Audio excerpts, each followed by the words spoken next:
नमस्कार साथियों, मैं डॉक्टर उमाशंकर सिंह। मेरे चैनल में आपका बहुत बहुत स्वागत है। साथियों, आइए आज हम जानते हैं सांस में बदबू आना, यानी कि जो सांस लेने पे बदबू आती है, जिसको कि हम बैड ऑफ ब्रीथ भी बोलते हैं, उसके साथ साथ हैलिटोसिस भी बोलते हैं। तो साथियों, सांस में बदबू आना, इसको बताने से पहले मैं आपसे रिक्वेस्ट करूंगा कि आप मेरे चैनल को सब्सक्राइब कर लीजिए और उसके साथ साथ लाइक एंड शेयर भी अवश्य करिएगा। तो साथियों, चलिए शुरू करते हैं।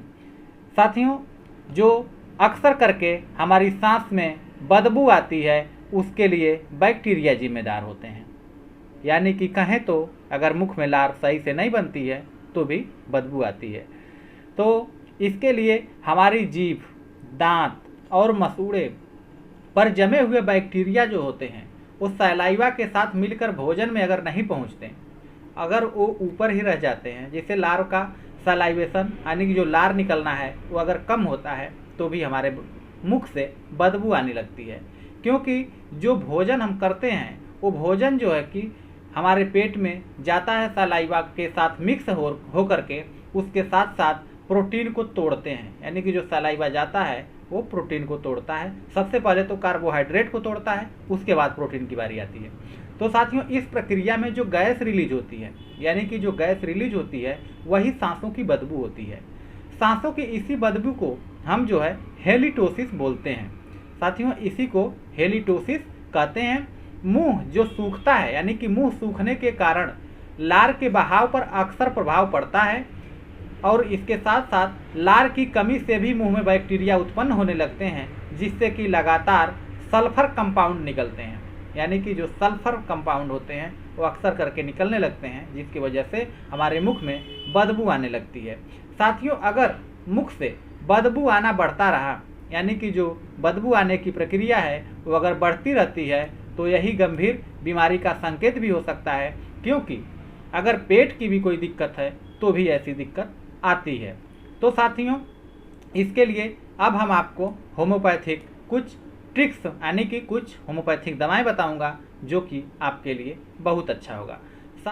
सबसे पहली दवा है साथियों इसमें मर्कसाल। साथियों, जो मर्कसाल होती है, इसमें ध्यान देने वाली बात है कि मुख में अगर छाले हों, जख्म हो यानी कि घाव टाइप हो, और उसके साथ साथ इसमें कोई भी दिक्कत महसूस हो रही हो गले में, चाहे फिर उसके साथ साथ मुख में अगर दिक्कत है, परेशानी है, जलन हो रही है कुछ खाने पीने पे, तो आपको मर्कसाल देना है। साथियों, मर्कसाल को 30 पोटेंसी में लेके आना है। यानी कि मर्कसाल 30 पोटेंसी यानी कि 30 पावर में लेके आनी है, और आपको दो बूंद सुबह दोपहर शाम तीनों टाइम देना है। साथियों, अगर ये दिक्कत सॉल्व हो जाती है तो ठीक है, नहीं तो फिर आप इस पोटेंसी को बढ़ा सकते हैं, यानी कि 200 CH में ले सकते हैं। लेकिन ध्यान रहे, 200 CH में आपको डेली सिर्फ एक खुराक लेना है, यानी कि दिन भर में सिर्फ एक खुराक लेना है। इससे कि आपके मुंह के जो छाले हैं वो भी ठीक होंगे, साथ साथ बदबू भी ठीक हो जाएगी। साथ में दूसरी दवा आती है पेट्रोलियम।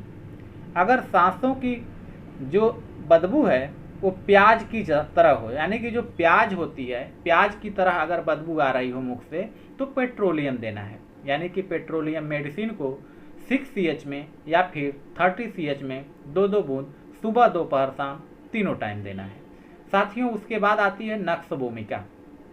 नक्स भूमिका की बात करें तो अगर मुंह से खट्टी बदबू आती है, यानी कि खट्टी बदबू आती है, और उसके साथ साथ खाने के बाद मुंह से बू आती है और उस तरह से ठीक रहता है, तो साथियों आपको नक्स भूमिका देना है। नक्स भूमिका गैस के लिए भी बहुत ही अच्छी मेडिसिन है। आप इसके लिए गैस में भी यूज किया जा सकता है। तो साथियों, इसके बाद मैं आपको बता दूं पायरोजिनम। साथियों, पायरोजिनम जो होती है, पायरोजीनियम साथियों इसका होता है, इसको आपको 30 CH में 2 बूंद सुबह, 2 बूंद दोपहर और 2 बूंद शाम को देना है। लेकिन अगर 200 पोटेंसी में लेते हैं तो आपको सिर्फ एक बार लेना है दिन भर में। साथियों, अगर सांस कहते हैं कि सांस जो है कि सड़े गले मांस की तरह आती हो, यानी कि जैसे लगता है कि हमारे मुख से सड़ी हुई मांस जैसी बदबू आती है, तो आपको पायरोजिनम देना है, जो कि ठीक कर देती है। इसके बाद नाम लेंगे कार्बोवेज का। साथियों कार्बोवेज भी गैस के लिए, यानी कि जो स्टमक की गैस होती है, जो हमारे ऊपरी हिस्से में कहें तो सामान्य भाषा में, लेकिन सामान्य तौर पे स्टमक जिसे बोलते हैं, अगर स्टमक की गैस है तो आपको बहुत ही आराम देता है कार्बोवेज। साथियों सांस से सड़े गले मांस जैसी बदबू तो पायरोजिनम में हो गई, लेकिन अगर भोजन में कहें तो पेट में अगर भोजन सड़ने के कारण सांसों की बदबू आ रही हो, जैसे गैस ज़्यादा बनती है, खाना सही से पच नहीं रहा है, भोजन हमारे पेट में जाके सड़ रहा है, उसकी अगर बदबू आती है तो आपको कार्बोवेज देना है, जो कि बहुत ही अच्छा काम करता है। साथियों इसके बाद मेडिसिन आती है आराममेट। आराममेट की बात करें तो इसमें नाक से जो गंध होती है, यानी कि जो बदबू आती है वो नाक से भी आती है, यानी कि नाक से सड़ी हुई जैसे बदबू आती है, और उसके साथ साथ नाक और मुख से भी बहुत ही बदबू आती है, दोनों में, तो आपको आराममेट देना है। जैसे नाक साफ कर रहे हो तो भी अगर बदबू लगता है तो आपको आराममेट देना है। आराममेट बहुत अच्छा काम करती है इसमें।